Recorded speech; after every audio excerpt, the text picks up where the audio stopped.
За галын тохиолдолд тохируулахлаар энэ зооны гэрэлнүүд бүгдээрээ улбар шараар асна. Тогтмол асна. Энэ бичлэгэн дээр юу яаж харагдаад байна? Анимч харагдаад байна. Тогтмол асна. Тэгээд асааж унтраах болгонд энэ гар блоклогдно. Энэ клав блокер гэсэн гэрэл асчаавал юу блоктон гэсэн үг. Энэ дээр давхлаар юусоо удирдахгүй. Блокийн тайлганд бол блок гэдэг BLK гэж кнопкон дээр 5-6 секунд дарахлаар энэ гэрэл унтарчихна.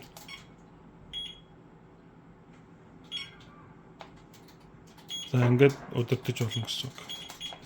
За энэ улбар шараар тогтмол асж байгаа бол тохиолдол итгэхгүй байгаа гэсэн үг. Тэгээд зооны кнопыг дарахлаа зэрэг тогтмол ногоо асна.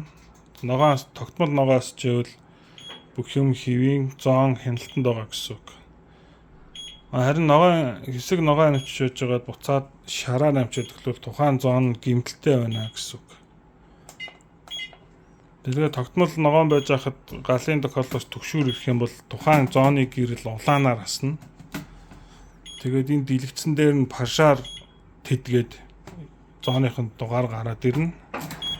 Тэгээд энэ пашаар гэсэн гэрэл улаан асчиж хонх гэрэлний чинь гаралан дээр хүчтэл гарч хонхчин дуурна гэсэн үг. Тэрнээс эсэргээрээ энэ пашаар гэрэл асаагүй зооны гэрэл улаан асаагүй энэ дээр пашаар гэсэн бичиг гарч ирээгүй тохиолдолд хонх дуурахгүй. 200-оор илүү холбоно. Аккумулятор энэ дээр хонх гэрэлний гаралтууд K1, K2, K3, K4 гэд нэмэх хасахтай бүгднгийн хонхоор тохируулсан байгаа.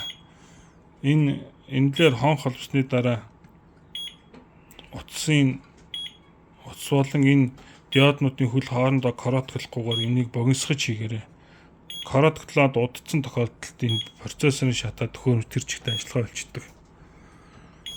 Энэ гарны нэмэх хасах KV гарн дээрээ нэмэх хасах 12 гээд энэ тижээлнэ. Тэгээ LA, LB гэдэг нь болохоор мэдээний утас гэсэн үг. Энэ гар холбогдох. Цифртэй клемнүүд нь зооны нэмхүүд 1 2 3 4 гэх мэтлэнгээр 30 хүртэл байгаа. Тэгээ энэ газрын тэмдэг нь зооны чинь хасахна гэсэн үг. Энэ 3 4 зооны дунд нэг хасахтай. Энэ хэсэг дээр мэдгчнүүдтэй холбоно.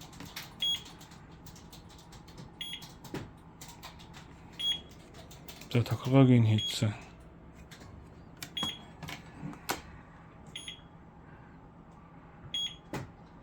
За